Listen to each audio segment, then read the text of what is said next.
Chapter 15. How to Make a Habit Irresistible.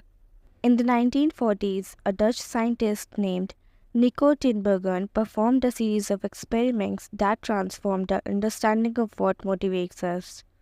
Tinbergen, who eventually won a Nobel Prize for his work, was investigating herring gulls, the grey and white birds often seen flying along the seashores of North America. Adult herring gulls have a small red dot on their beak, and Tinbergen noticed that newly hatched chicks would peg this spot whenever they wanted food. To begin one experiment, he created a collection of fake cardboard beaks, just a head without a body. When the parents had flown away, he went over to the nest and offered these dummy beaks to the chicks. The beaks were obvious fakes, and he assumed the baby birds would reject them altogether. However, when the tiny gulls saw the red spot on the cardboard beak, they pecked away just as if it were attached to their own mother. They had a clear preference for those red spots, as if they had been genetically programmed at birth. Soon Tinbergen discovered that the bigger the red spot, the faster the chicks pecked. Eventually, he created a beak with 3 large red dots on it.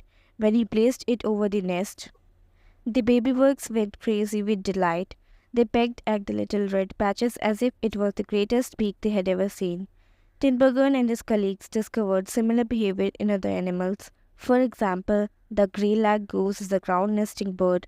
Occasionally, as the mother moves around on the nest, one of the eggs will roll out and settle on the grass nearby. Whenever this happens, the goose will waddle over to the egg and use its beak and neck to pull it back into the nest. Tinbergen discovered that the goose will pull any nearby round object, such as a billiard ball or a light bulb, back into the nest. The bigger the object, the greater the response. One goose even made a tremendous effort to roll a volleyball back and sit on top, like the baby gulls automatically pecking at red dogs. The grey-lag goose was following an instinctive rule. When I see a round object nearby, I must roll it back into the nest.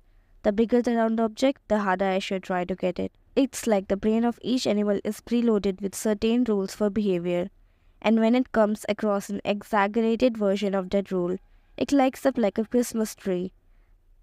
Scientists refer to this exaggerated cues as supernormal stimuli. A supernormal stimulus is a heightened version of reality, like a beak with 3 red dots or an egg the size of a volleyball, and it elicits a stronger response than usual. Humans are also prone to fall for exaggerated versions of reality. Junk food, for example, drives the reward systems into a frenzy. After spending hundreds of thousands of years hunting and foraging for food in the wild, the human brain has evolved to place a high value on salt, sugar, and fat. Such foods are often calorie dense, and they were quite rare when our ancient ancestors were roaming the savannah. When you don't know where your next meal is coming from, eating as much as possible is an excellent strategy for survival. Today, however, we live in a calorie-rich environment, food abundant, but your brain continues to crave it like it is scarce. Placing a high value on salt, sugar, and fat is no more advantageous to our health. But the craving persists because the brain's reward centers have not changed for approximately 50,000 years. The modern food industry relies on stretching our Paleolithic instincts beyond their evolutionary purpose. A primary goal of food science is to create products that are more attractive to consumers. Nearly every food in a bag, box, or jar has been enhanced in some way, if only with additional flavoring. Companies spend millions of dollars to discover the most satisfying level of crunch in a potato chip or the perfect amount of fizz in a soda. Entire departments are dedicated to optimizing how a product feels in your mouth, a quality known as oral sensation. French fries, for example, are a potent combination, golden brown and crunchy on the outside, light and smooth on the inside.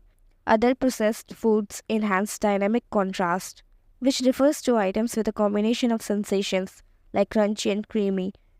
Imagine the gooiness of melted cheese on top of a crispy pizza crust, or the crunch of an Oreo cookie combined with its smooth center. With natural, unprocessed foods, you tend to experience the same sensations over and over.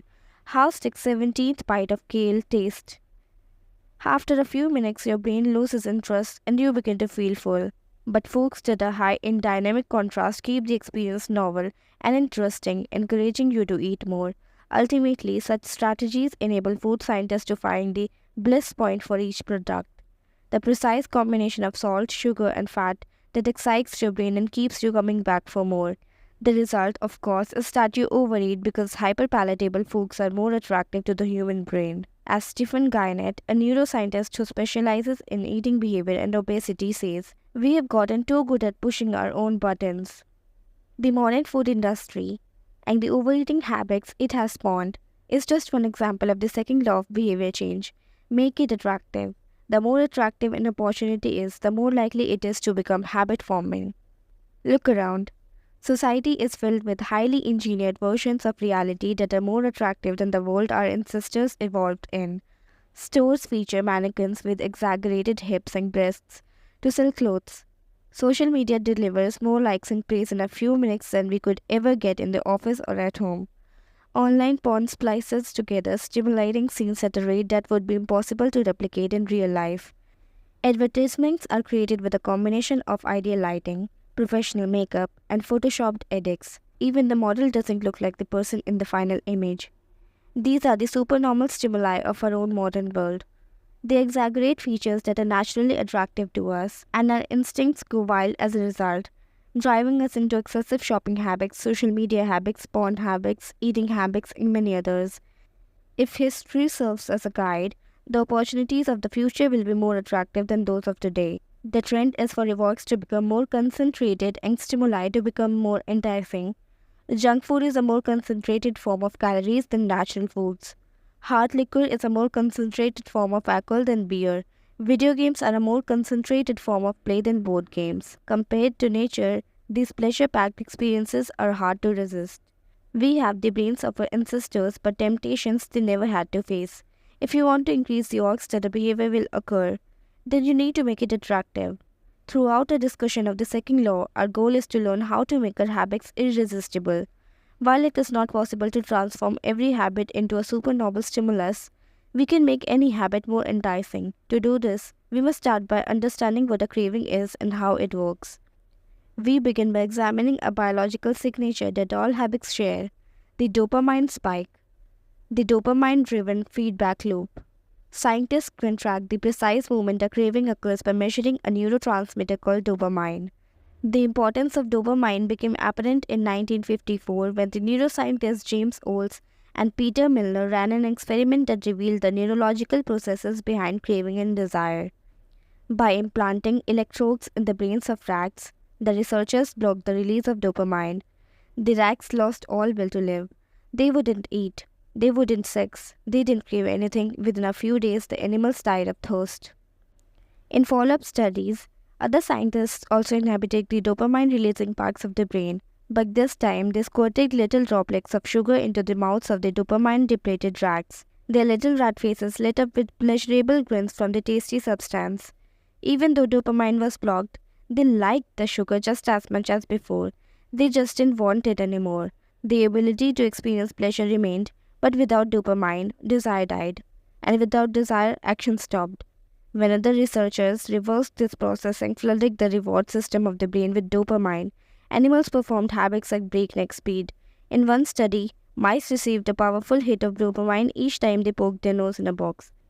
Within minutes, the mice developed a craving so strong they began picking their nose into the box 800 times per hour. Humans are not so different. The average slot machine player will spin the wheel 600 times per hour. Habits are a dopamine-driven feedback loop. Every behavior that is highly habit-forming, taking drugs, eating junk food, playing video games, browsing social media, is associated with higher levels of dopamine. The same can be said for our most basic habitual behaviors like eating food, drinking water, having sex, and interacting socially. For years, scientists assumed dopamine was all about pleasure, but now we know it plays a central role in many neurological processes, including motivation, learning and memory, punishment and aversion, and voluntary movement. When it comes to habits, the key takeaway is this: dopamine is released not only when you experience pleasure, but also when you anticipate it. Gambling addicts have a dopamine spike right before they place a bet, not after they win. Cocaine addicts get a surge of dopamine when they see the powder, not after they take it. Whenever you predict that an opportunity will be rewarding, your levels of dopamine spike in anticipation. And whenever dopamine rises, so does the motivation to act. It is the anticipation of a reward, not the fulfillment of it, that gets us to take action. Interestingly, the reward system that is activated in the brain when you receive a reward is the same system that is activated when you anticipate a reward. This is one reason the anticipation of an experience can often feel better than the attainment of it. As a child, thinking about Christmas morning can be better than opening the gifts. As an adult, daydreaming about an upcoming vacation can be more enjoyable than actually being on vacation. Scientists refer to this as difference between wanting and liking. Your brain has far more neural circuitry allocated for wanting rewards than for liking them. The wanting centers in the brain are large: the brainstem, the nucleus accumbens, the ventral tegmental area, the dorsal striatum, the amygdala, and portions of the prefrontal cortex. By comparison, the liking centers of the brain are much smaller. They are often referred to as hedonic hotspots and are distributed like tiny islands throughout the brain. For instance, researchers have found that 100% of the nucleus accumbens is activated during wanting. Meanwhile, only 10% of the structure is activated during liking. The fact that the brain allocates so much precious space to the regions responsible for craving and desire provides further evidence of the crucial role these processes play. Desire is the engine that drives behavior. Every action is taken because of the anticipation that precedes it. It is the craving that leads to the response. These insights reveal the importance of the second law of behavior change.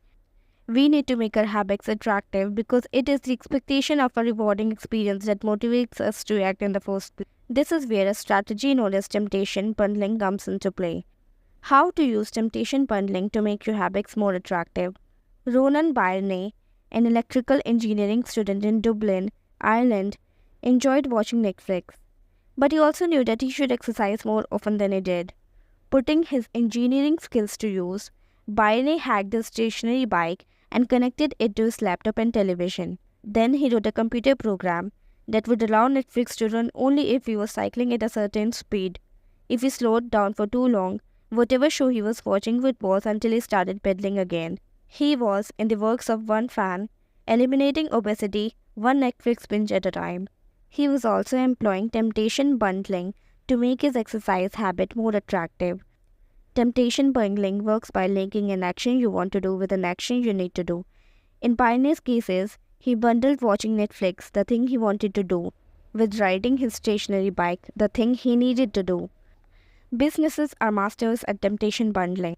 For instance, when the American Broadcasting Company, more commonly known as the ABC, launched its Thursday night television lineup for the 2014-15 season, they promoted temptation bundling on a massive scale.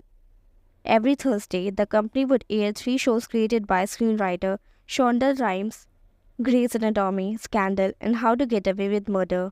They branded it as TGIT on ABC. TGIT stands for Thank God It's Thursday. In addition to promoting the shows, ABC encouraged viewers to make popcorn, drink red wine, and enjoy the evening. Andrew Kubiggs, head of scheduling for ABC, described the idea behind the campaign.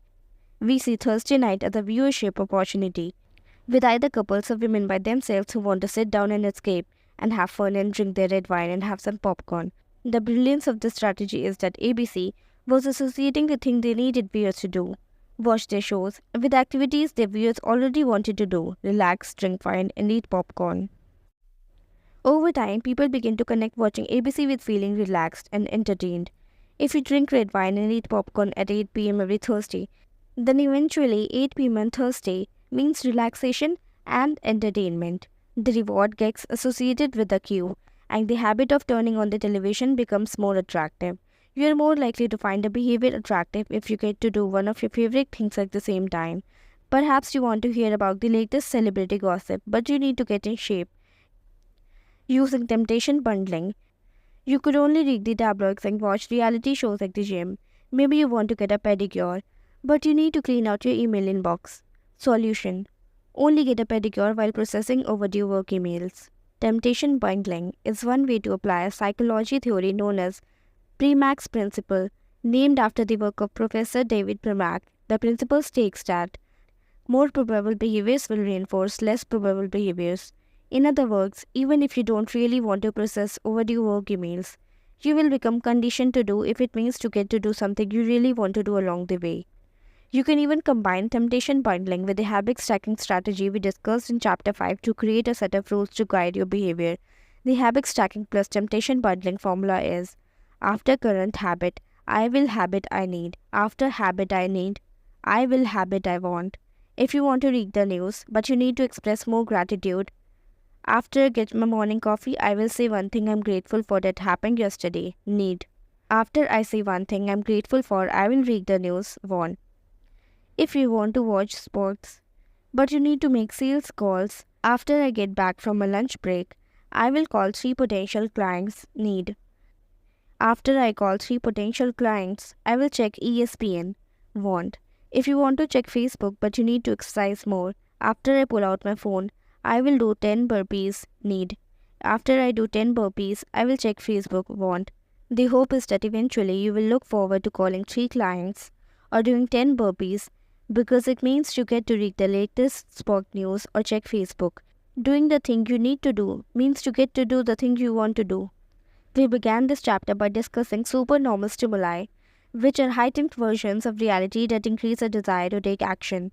Temptation bundling is one way to create a heightened version of any habit by connecting it with something you already want. Engineering a truly irresistible habit is a hard task, but this simple strategy can be employed to make nearly any habit more attractive than it would be otherwise. Next chapter is the role of family and friends in shaping your habits.